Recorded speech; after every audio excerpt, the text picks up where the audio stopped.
La notion de novation. Après la définition de la notion, nous rendrons compte des conditions de la novation, ensuite des modalités de la novation et enfin des effets de la novation. Qu'est-ce que la novation?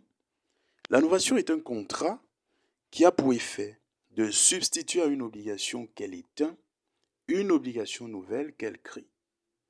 En termes simples, il y a naissance d'une nouvelle obligation différente de l'obligation initiale, mais cette nouvelle obligation reste cependant liée à l'ancienne obligation.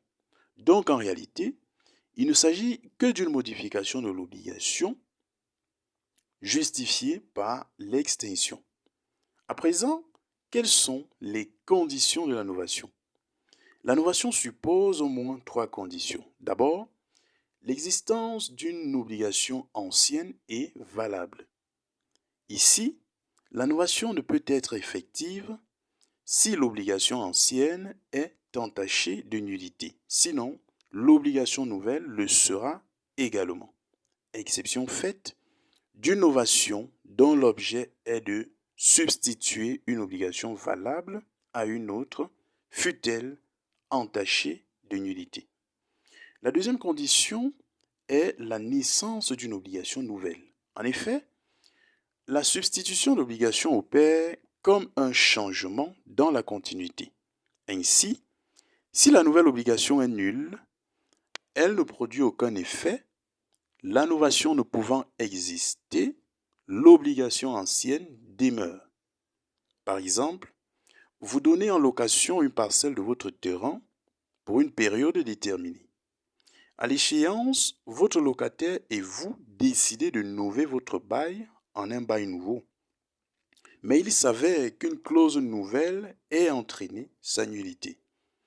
La question qui se pose dès lors est celle de savoir si votre locataire va continuer à exploiter votre partiel sans titre.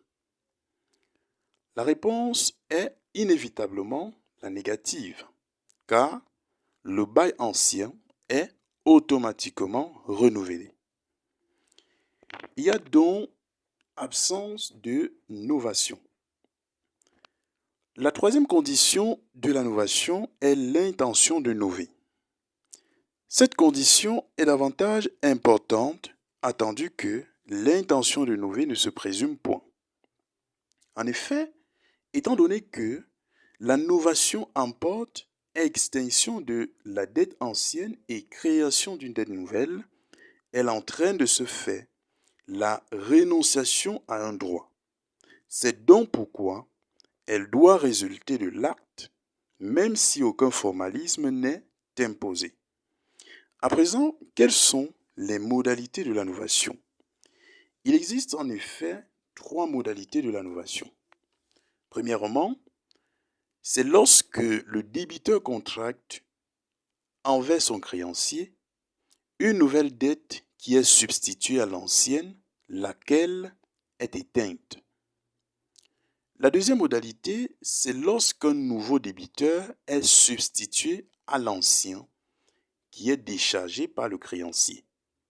C'est en réalité une novation par changement de débiteur. C'est l'exemple de la délégation parfaite. Enfin, la troisième modalité de la novation, c'est lorsque, par l'effet d'un nouvel engagement, un nouveau créancier est substitué à l'ancien envers lequel le débiteur se trouve dégagé. Il ne s'agit pas d'une cession de créance, puisque ce n'est pas l'ancienne créance qui est transmise, mais c'est une nouvelle créance qui naît et qui emporte extinction de l'ancienne, ce qui suppose un consentement du débiteur. Enfin, quels sont les effets de la novation? La novation produit 2 effets intimement liés l'un à l'autre. Un effet extinctif et un effet créateur. La première dette disparaît tout en laissant place à la seconde nouvellement créée.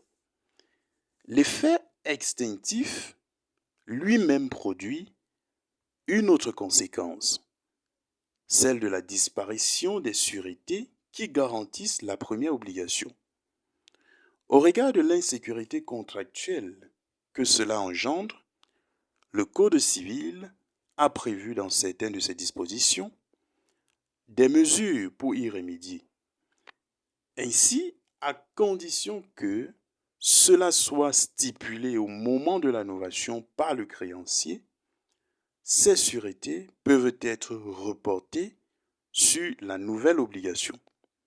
C'est tout pour aujourd'hui pour cette notion de novation et rendez-vous dans la toute prochaine vidéo pour une autre notion de droit.